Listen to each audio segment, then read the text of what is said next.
సాధారణంగా మనం శత్రువు అంటే కత్తిపట్టినవాడో వెన్నుపోటు పొడిచేవాడో అనుకుంటాం. కాని జగద్గురు ఆదిశంకరాచార్యులవారు 7వ శతాబ్దంలోనే వివేకచూడామణి ద్వారా ప్రపంచానికి ఒక సైకలాజికల్ వార్నింగ్ ఇచ్చారు. అదేంటంటే మనల్ని అంతంచేసే హంతకులు మనలోనే, మన పంచేంద్రియాల రూపంలో దాగున్నారని. ప్రకృతిలోని 5 విషాదగాథలు దీనికి ప్రత్యక్ష సాక్ష్యాలు.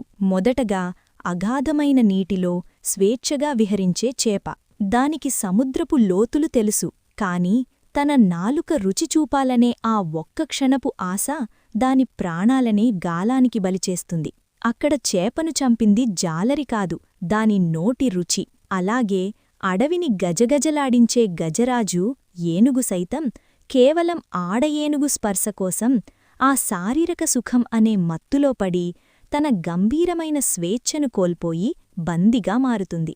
తనను బంధించింది ఇనుప గొలుసులు కాదు, తన చర్మం కోరుకున్న స్పర్శసుఖం. ఇక వెలుగును ప్రేమించే మిడత ఆ కాంతి వెనుక ఉన్న నిప్పును గ్రహించలేక తన కళ్ళు చూపించే ఆకర్షణకు లోనై అందులో దూకి భస్మమైపోతుంది. దాన్ని చంపింది మంట కాదు, దాని కళ్ళు చేసిన మోసం. అలాగే అద్భుతమైన సుగంధం కోసం పరితపించే తుమ్మెద సంపెంగ పువ్విచ్చే ఆ వాసన మత్తులో పడి రేకులు ముడుచుకుపోతుండా తెలియక అందులోనే ప్రాణాలు విడుస్తుంది. దాన్ని చంపింది పువ్వు కాదు, దాని ముక్కు, ఘ్రాణశక్తి. ఆఖరికి గాలికంటే వేగంగా పరిగెత్తగల జింక కూడా వేటగాడు ఊదేం వేణుగానానికి తన చెవులను అప్పగించి ఆ సంగీతంలో మైమరచిపోయి బాణానికి చిక్కి బలైపోతుంది. వాటిని చంపింది వేటగాడు కాదు, శబ్దాన్ని నమ్మిన వాటి చెవులు.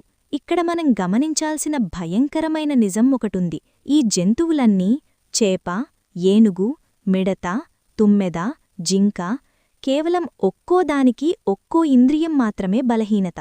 ఒక్క బలహీనత ఉంటేనే అవి ప్రాణాలు కోల్పోతున్నాయి. కాని మనిషి పరిస్థితేంటి? మనిషికి ఈ 5 బలహీనతలు ఉన్నాయి. రుచికోసం నాలుక, విలాసాల కోసం చర్మం, గ్లామర్ కోసం కళ్ళు, సుగంధాల కోసం ముక్కు, పొగడ్తల కోసం చెవులు. ఇలా 5 దిశల నుండి మనిషిని ఈ ఇంద్రియాలు లాగుతున్నాయి.